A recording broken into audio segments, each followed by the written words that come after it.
नमस्कार, मैं हूं चंद्रभान सिंह भदौरिया और आप देख रहे हैं सीबी लाइव यानी झाबुआ अलीराजपुर लाइव। बात हम करेंगे विधानसभा चुनाव 2023 में अलीराजपुर जिले की जोबट विधानसभा की। आप सभी जानते हैं कि करीबन 11 महीने के बाद यहां पर मतदान होना है और 6 महीने के बाद टिकट किसे दिया जाए, बीजेपी और कांग्रेस में इसको लेकर हुज्जत शुरू होनी है, यानी उठापटक शुरू होनी है। इस दौर में जो 4 नाम इस समय जो चर्चाओं में है, जो प्रबल दावेदार हो सकते हैं, जिनमें से 3 नाम पैनल के रूप में पार्टी की ओर से प्रदेश इकाई को भेजे जा सकते हैं या केंद्रीय संसदीय बोर्ड को भेजे जा सकते हैं, उन नामों पर हम यहाँ पर चर्चा करेंगे। तो ये नाम कौन से हैं, हम ये पूरा वीडियो बीजेपी के लिए है, कल वीडियो कांग्रेस के लिए जारी होगा। तो हम बीजेपी की बात कर रहे हैं, तो बीजेपी की ओर से अभी भी नंबर 1 पे प्रबल दावेदार रहेंगी मौजूदा बीजेपी की विधायक सुलोचना रावत। अब सुलोचना रावत विधायक की दावेदार क्यों हैं, उनके क्या 3 मजबूत पक्ष हैं और क्या उनके 3 कमज़ोर पक्ष हैं, उस पर भी हम बात करेंगे। कुल 4 उम्मीदवारों के बारे में हम यहाँ पर आपको विस्तार से बताएंगे। चारों के कमज़ोर और मजबूत पक्ष निष्पक्ष रूप से हम आपके सामने रखेंगे। तो पहला नाम है सुलोचना रावत, वर्तमान में बीजेपी की विधायक है। सभी जानते हैं कि कलावती भूरिया के निधन के बाद हुए उपचुनाव में वो बीते नवंबर महीने में विधायक बनी थी। करीबन 1 साल का वक्त हो गया है और अब करीबन 11 महीने उनको विधायक और रहना है और उसके बाद चुनाव आना है। तो वो दावेदार क्यों हैं? 3 उनके मजबूत पक्ष हम यहाँ आपको बता रहे हैं। 3 मजबूत पक्षों में पहला पक्ष ये है कि वो वर्तमान में बीजेपी की सिटिंग एमएलए हैं। इसके अलावा पहले भी कांग्रेस की 3 बार विधायक रह चुकी हैं, मंत्री रह चुकी हैं। ये उनके पक्ष में जाता है और उनके परिवार की बीते कई दशक तक इस विधानसभा क्षेत्र में पकड़ रही है। उनके ससुर साहब लंबे समय तक इस क्षेत्र के विधायक रहे हैं। तो ये जो प्रोफाइल बनता है उनका, वो उनका मजबूत पक्ष है। इसलिए जो उनके मजबूत पक्ष हैं उसमें एक वजह ये है कि उनका खुद का सिटिंग एमएलए होना और कांग्रेस का पूर्व विधायक और मंत्री होना। दूसरा उनका मजबूत पक्ष ये है कि वो काफ़ी सरल, सहज और मिलनसार मानी जाती हैं। उनके बारे में चर्चा है कि वो किसी का अच्छा अगर नहीं कर पाई तो बुरा बिल्कुल भी नहीं करती हैं। ये उनके और उनके परिवार के बारे में सबसे सकारात्मक चर्चाएं बाजार में होती हैं और ये उनका एक मजबूत पक्ष भी है। तीसरा उनका मजबूत पक्ष ये है कि वो ज्योतिरादित्य सिंधिया और शिवराज सिंह चौहान दोनों की करीबी मानी जाती हैं। दोनों से उनके रिश्ते बहुत अच्छे हैं और सभी जानते हैं कि विधानसभा उपचुनाव में कांग्रेस में लगभग उनका टिकट फाइनल हो गया था, लेकिन अंतिम समय में सिंधिया की ओर से उनका नाम बीजेपी के लिए आया और वो अंततः बीजेपी में शामिल हो गई और सिंधिया खुद उनका कैंपेन करने भी आम्बुआ की सभा करने आए थे। तो उनकी वो करीब मानी जाती हैं। तो इन चुनाव में इन दोनों नेताओं का अगर समर्थन उन्हें मिल गया तो उनका टिकट शायद ही कोई रोक सके। यहाँ पे हम आपको स्पष्ट कर दें कि अब्लिक में आप विशाल रावत का नाम भी ले सकते हैं, क्योंकि अगर किसी कारणवश एज फैक्टर चला तो हो सकता है सुलोचना रावत अपनी जगह अपने बेटे विशाल रावत को चुनाव मैदान में उतार दें। तो ये अब्लिक में आप विशाल रावत का नाम ले सकते हैं और तीनों मजबूत और कमज़ोर पक्ष भी वही आप शामिल कर सकते हैं। तो हम आपको सुलोचना रावत के साथ साथ विशाल रावत की भी तस्वीर यहाँ पर दिखा रहे हैं। कमज़ोर पक्ष की हम बात कर लेते हैं कि सुलोचना रावत के कुछ कमज़ोर पक्ष भी हैं। देखिए, हर व्यक्ति का कमज़ोर पक्ष होता है। तो सुलोचना रावत का कमज़ोर पक्ष ये है कि भले ही वो बीजेपी में आ गई हैं, 1 साल से ज़्यादा का वक्त हो गया है, लेकिन आरोप ये है कि अभी तक वो और उनके समर्थक बीजेपी में मिक्स नहीं हो पाए। तो ऐसा लगता है कि सुलोचना भाजपा और ओरिजिनल भाजपा अभी भी अलग अलग है। तो ये समन्वय जो नहीं बैठ पाया 1 साल में ठीक से, हालांकि पहले से बेहतर स्थिति है, लेकिन अभी भी ये समस्या खड़ी हुई है। ये उनका नकारात्मक पक्ष है जो उनके कमज़ोर पक्ष में गिना जाएगा। दूसरा है कि माधो सिंह डाबर 2 बार के विधायक हैं, कद्दावर नेता हैं। वो इस बार जैसे तैसे मान गए थे, सरकार का मसला था, शिवराज सिंह चौहान ने उनको मनाया, लेकिन 2023 के चुनाव में माधो सिंह डाबर सुलोचना रावत को टिकट देने का फिर से कड़ा विरोध करेंगे और अपनी दावेदारी मजबूती के साथ प्रस्तुत करेंगे।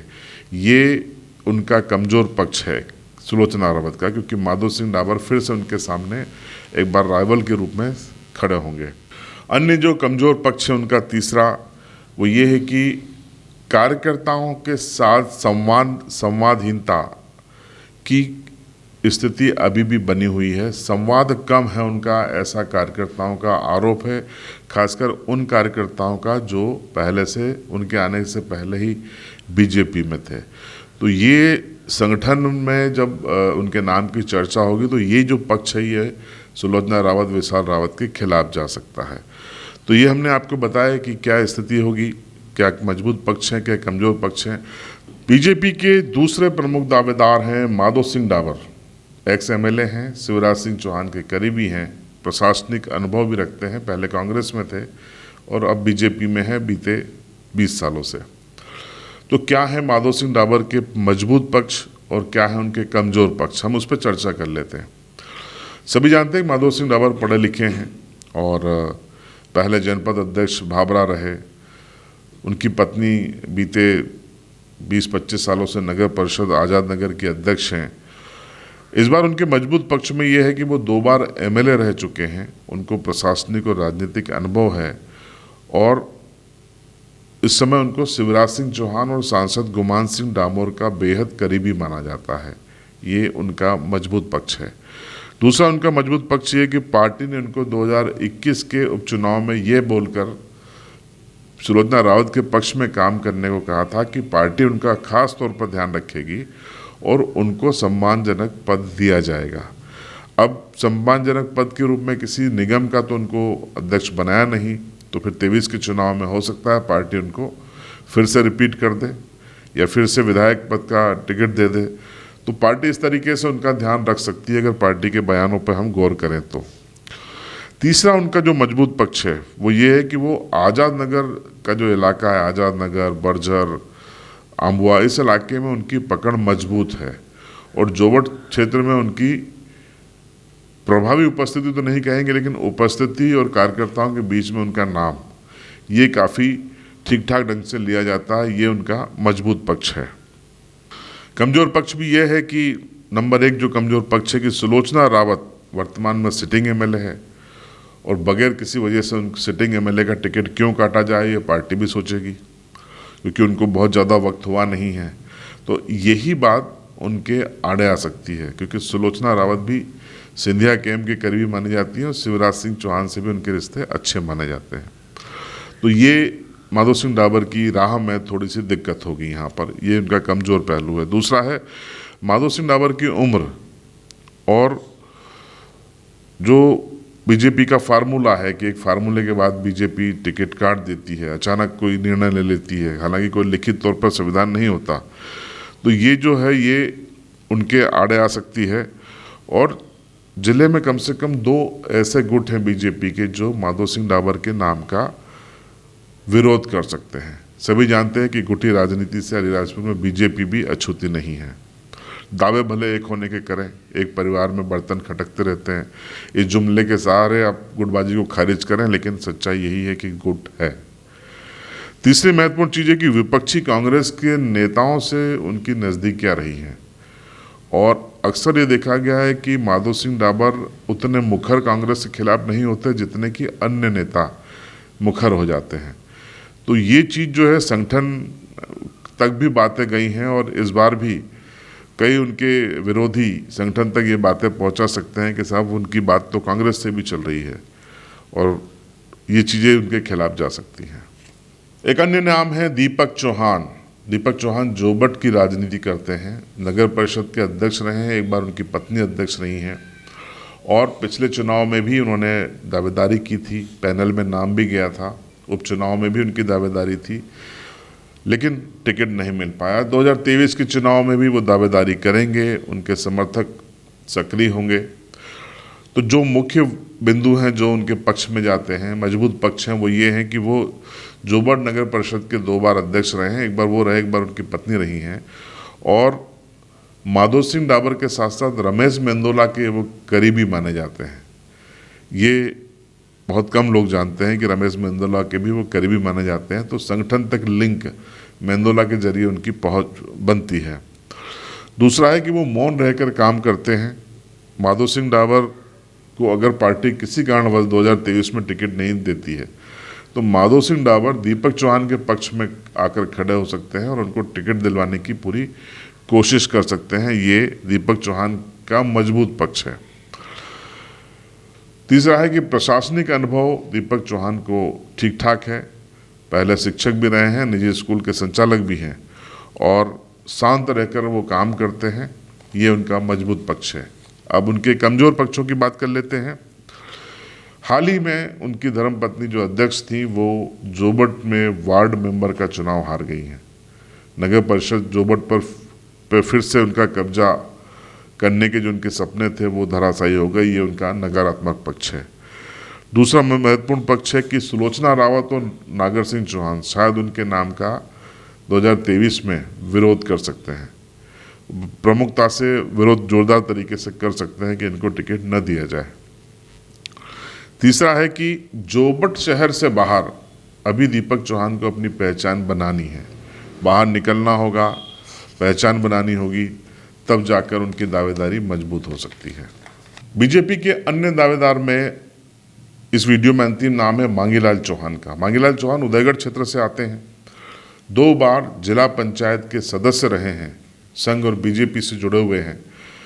संगठन में काफ़ी काम किया है। इंजीनियरिंग के छात्र भी रहे हैं। तो मांगीलाल चौहान के मजबूत और कमज़ोर पक्षों पे हम बात कर लेते हैं।